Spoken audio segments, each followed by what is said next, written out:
주님 보좌 앞으로 함께 올려드리도록 하겠습니다. 시작! 바디바디 교회, 카타라이 교회, 카피타라 빠뚜 교회, 헤르마 빼띠 교회, 모자 밑에 계신 최일봉 이승현 선생님 기억하시면서 주님 영혼육에 강건함을 허락하여 주옵소서. 안전을 지켜주시옵고 사역 가운데 주님 성령의 열매들이 주렁주렁 맺힐 수 있도록 구원의 역사가 계속 일어날 수 있도록 기도해 주시기 바랍니다. 이 시간 긴급기도 제목 튀르키예 남부와 시리아 북부 지역 강판 2월 6일 날 7.8 규모의 대지진이 일어났습니다. 우리 기도하실 때 주님 구조 수색과 치료가 속히 이루어지게 하시고 또 하나님의 손길이 임하도록 튀르키예가 99%가 이슬람이라고 합니다. 또 시리아는 계속되는 내전 때문에 안 그래도 또 폐허 가운데 더 참혹한 현상이 일어나고 있습니다. 또 튀르키예 지역에 선교사님 가정이 8가정이 급히 또 이동을 했다고 합니다. 안전에 또 함께 주께서 지켜주시고 하나님의 자녀들을 교회들을 보호해달라고 나라 민족 또 기도 좀 함께 올려드리도록 하겠습니다. 위정자들을 위하여 나라가 계속적으로 파악될 수 있도록 각 영역의 안정을 이룰 수 있도록 하나님 정치계와 경제계와 문화계와 군사계와 교육계 가운데 모든 영역 가운데 하나님의 사람들이 일어나 진리를 외치며 하나님 앞에 합당하게 서며 안정을 이룰 수 있도록 또 대한민국이 하나님께서 부여하신 거룩한 사명 감당하며 계속적인 회개와 부흥의 불이 꺼지지 않고 이 나라를 통하여 전 세계가 부흥의 불이 들어갈 수 있도록 성경에 기반한 법들만 세워지고 가는 법들이 사라질 수 있도록 차별금지법, 폭력법이 통과되지 않고 이 땅은 동성애 절대 허용되지 않은 나라가 될 수 있도록 또 태아생명보호법이 제정되어 더 이상 낙태가 허용되지 않도록 기도하시기 바랍니다. 북한을 기도하실 때는 하나님 공산정권 3대 세습이 속히 무너지게 하시고 복음 통일되게 하여 주옵소서. 강제 공주 혼선 6분 계십니다. 속히 풀려나 가족의 품으로 돌아갈 수 있도록 또 강제 북송에 유기한 탈북민들 지금 생명사기를 쌓아주셔서 안전한 곳으로 피난하며 이곳에 온 탈북민들 하나님 만나 온전한 신앙생활을 할 수 있도록 주 삼창하시며 열방과 나라 민족을 위해서 기도하도록 하겠습니다. 주여 주여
가정을 위해서 기도하겠습니다.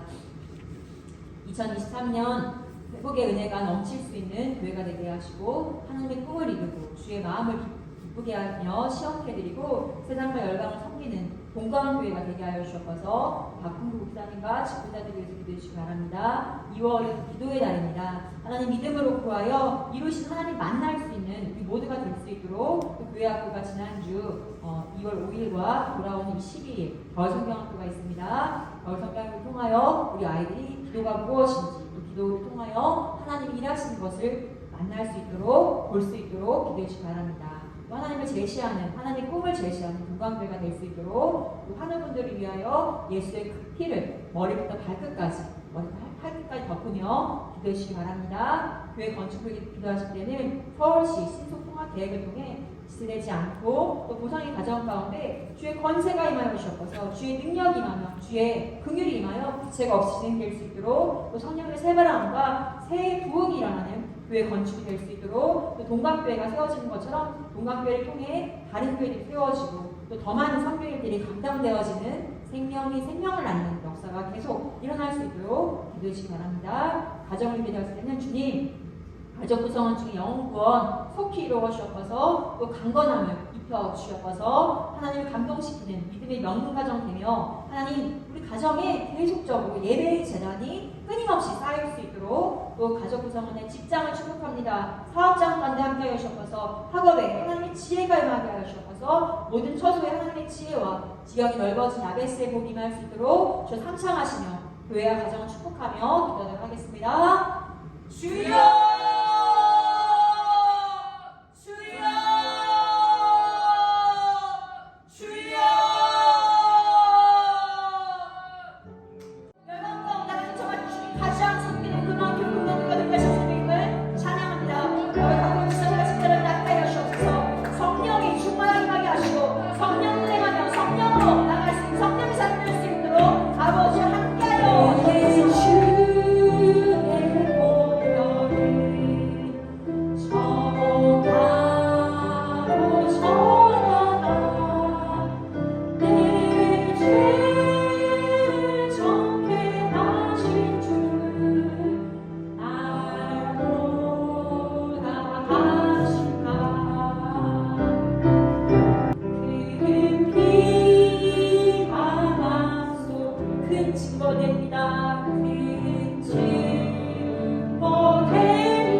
보혈로 덮으시고 예배 시간에 보혈로 덮어주셔서 하나님이 일을 하여 주셔서 주의 상장하시며 기도하도록 하겠습니다.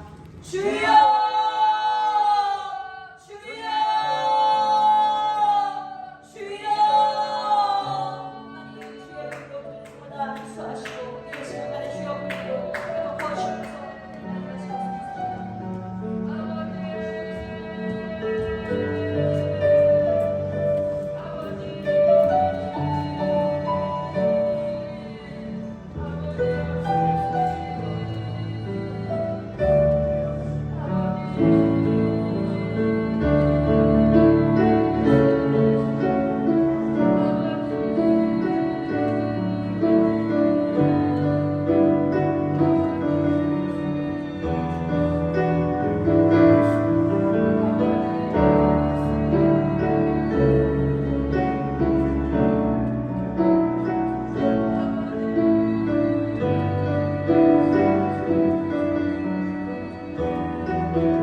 새벽 아직도 밝기 전에 예수께서 일어나 나가 한적한 곳으로 가사 거기서 기도하시더니 시몬과 그와 함께 있는 자들이 예수를 따라 만나서 이르되 모든 사람이 주를 찾나이다.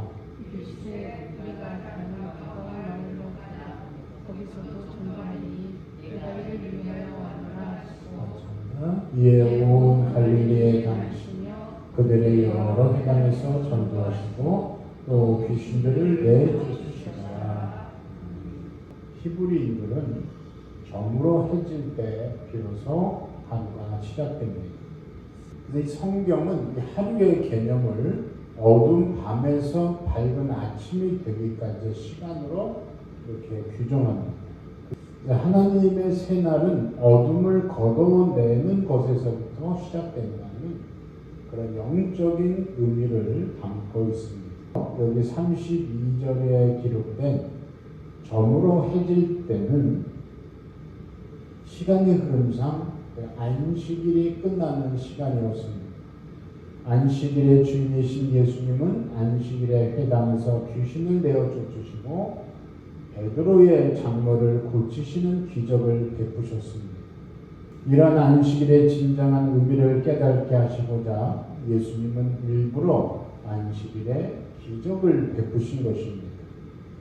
그리고 그리스도인들 중에서 점을 보러 다니는 사람들도 20% 가까이 된다고 합니다. 예수님 당시 사람들에게 안식일은 일종의 손 없는 날 같은 개념, 그 이상도 그 이하도 아니었습니다. 그런데 병자들과 귀신 들린 자들을 데려온 사람들을 가만히 보면 예수님에게 먼저 치유를 받은 사람들이었습니다. 여기에는 아주 중요한 메시지가 담겨 있습니다. 우리가 먼저 치유되지 않고서는 다른 사람들을 그리스도께로 인도할 수 없습니다. 이 당시 동네에는 그곳에 사는 사람들의 문화와 관습에 녹아있는 삶의 터전이었습니다. 그런데 지금 이 동네가 병들어 있습니다. 철저히 인간 중심적인 관습과 제도에 억눌린 채 신음하고 있는 공동체의 모습을 예수님이 머무셨던 광야와 대비시키기 위해 마가는 온 동네 사람들이 아닌 온 동네로 이렇게 기록한 것입니다. 그럼 예수님은 병을 고쳐주신 뒤 항상 아무에게도 알리지 말라 하고 이렇게 명하셨습니다. 여기 보면 귀신이 예수님을 알았다고 기록되어 있습니다. 어줍지 않게 아는 것이 제일 무서운 것입니다. 그래서 예수님도 예수님에 대해 말하는 것을 허락하지 않으신 것입니다. 우리가 드린 이 새벽 예배는 어둠 속에 잠들이는 세상 가운데 먼저 깨어서 하나님의 마음을 주목하고 그분 앞에 길을 내는 시간입니다. 그리스도인은 이러한 세상 한가운데서 예수님처럼 날마다 기도로 길을 열어가야 합니다. 특별히 말씀을 전하는 자들은 진리의 말씀을 옳게 분별해야 합니다. 하나님의 말씀을 전하는 자의 가장 중요한 역할은 바른 길을 내는 것입니다. 그러나 그가 강단에서 진리의 말씀과는 전혀 관계없는 웃기는 얘기만 한다면 그를 따르는 양들은 영적으로 핍해질 수밖에 없습니다. 수소문하며 쫓아가다, 찾아 나서다와 같이 적극적으로 뒤를 쫓는 행위를 의미하기 때문입니다. 모든 사람이 주를 찾아 나서는 이 상황에서 예수님은 단호히 다른 마을로 가자고 말씀하십니다. 군사용어로 퇴각의 의미와 흡사합니다. 이곳은 더 이상 내가 머물 곳이 아니니 서둘러 이 자리를 떠나자는 말입니다. 특별히 그리스도인은 하나님께 돌려드려야 할 영광을 자기 것으로 착각하면 안 됩니다. 마가복음 10장 45절을 보면 이렇게 합니다. 인자가 온 것은 섬김을 받으려 함이 아니라 도리어 섬기려 하고 자기 목숨을 많은 사람의 대속물로 주로 함이니라. 측정할 수 없는 것은 관리할 수 없다. 우리가 말씀을 실현하려면 측정 가능한 계획이 있어야 합니다. 예수님은 마가복음을 통해 지속적으로 나를 따라오라라고 요청하십니다. 그리고 직접 우리에게 섬김의 본을 보여주십니다. 어떻게 예수님의 요청에 응답할 것인지 구체적으로 계획을 세우고 결단하십시오. 거두리로다 거두리로다